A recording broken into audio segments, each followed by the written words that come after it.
America से समझौते पर ईरान में बवाल हो गया है।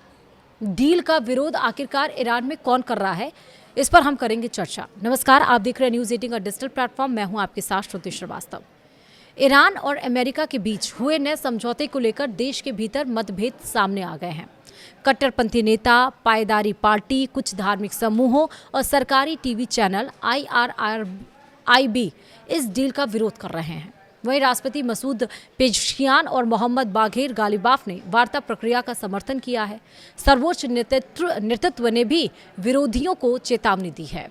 आखिरकार ये विरोध क्यों हो रहा है, कौन कर रहा है और क्या चेतावनी दी गई है, सब कुछ इस वीडियो में विस्तार से आपको बताते हैं। दरअसल ईरान और अमेरिका के बीच हुए नए समझौते के बाद ईरान के अंदर विरोध और समर्थन की राजनीति तेज हो गई है। हाल ही में ईरान की सुप्रीम लीडर मुश्तबा खामनेई के नाम से जारी एक संदेश ने इस बहस को और ज़्यादा बढ़ा दिया है। समझौते पर साइन होने के बाद मुश्तबा खामनेई ने कहा कि ऐसे बयान या कदम जो जनता के बीच निराशा और अविश्वास फैलाएं, वे दुश्मनों की मदद करने जैसे हैं। इस बयान को समझौते का विरोध कर रहे कट्टरपंथी नेताओं और संगठनों के लिए चेतावनी माना गया है। इसके तुरंत बाद राष्ट्रपति मसूद पेज़ेश्कियान और अमेरिका के साथ बातचीत कर रहे प्रमुख नेता मोहम्मद बाघेर गालिबाफ ने कहा कि वे देश के सर्वोच्च नेता के निर्देशों का पालन करेंगे और बातचीत की प्रक्रिया का समर्थन करेंगे। पिछले कई हफ्तों से ईरान के कुछ कट्टरपंथी मीडिया संस्थान, धार्मिक नेता और राजनीतिक समूह इस समझौते की आलोचना कर रहे थे। उनका मानना है कि अमेरिका के साथ समझौता करना ईरान के हित में नहीं है और इससे देश को नुकसान हो सकता है। इनमें कायहान के एडिटर हुसैन शरीयत मदारी शामिल हैं, जो लंबे समय से अमेरिका के साथ बातचीत के आलोचक रहे हैं। साथ ही सांसद इस्माइल कोसारी भी हैं। ईरानी वेबसाइट खबर ऑनलाइन ने अपनी रिपोर्ट में कहा है कि यह सिर्फ सामान्य आलोचना नहीं है, बल्कि बातचीत को असफल बनाने और देश में मतभेद बढ़ाने की एक संगठित कोशिश है। रिपोर्ट में सरकारी टीवी चैनल IRIB को समझौते का सबसे बड़ा विरोधी बताया गया है। रिपोर्ट के अनुसार IRIB पर कई मौलवियों ने अमेरिका से बातचीत के खिलाफ बयान दिए। मौलवी गुलाम रज़ा गासिमियन ने कहा है कि अमेरिका से बातचीत हराम है। वहीं शेख इस्माइल रमज़ानी ने कहा कि वाशिंगटन के साथ अच्छे संबंध कभी भी संभव नहीं है। वहीं कट्टरपंथी पायदारी पार्टी भी इस समझौते की आलोचना कर रही है। पार्टी से जुड़े सांसद और मीडिया संस्थान लगातार वार्ता टीम पर सवाल उठा रहे हैं। हालांकि रिपोर्ट के मुताबिक विरोध सिर्फ पायदारी पार्टी तक सीमित नहीं है। कई अन्य धार्मिक और राजनीतिक समूह भी अमेरिका से समझौते के खिलाफ हैं।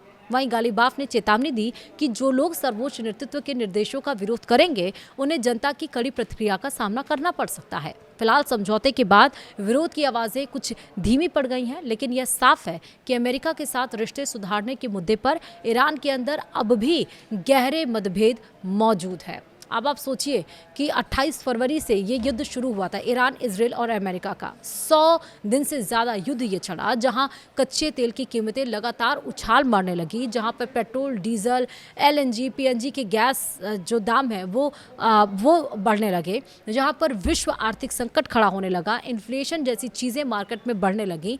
उस बीच में जहां पर अपनी शर्तों से पीछे नहीं हटने को तैयार, और उसके बाद से सोच समझकर कई बार डील टूटी, कई बार डील हुई, कई बार डील टूटी, कई बार डील हुई, और आखिरकार अब इस डील पर समझौता हो गया है, साइन हो गया है, युद्ध विराम कहीं ना कहीं हो गया है।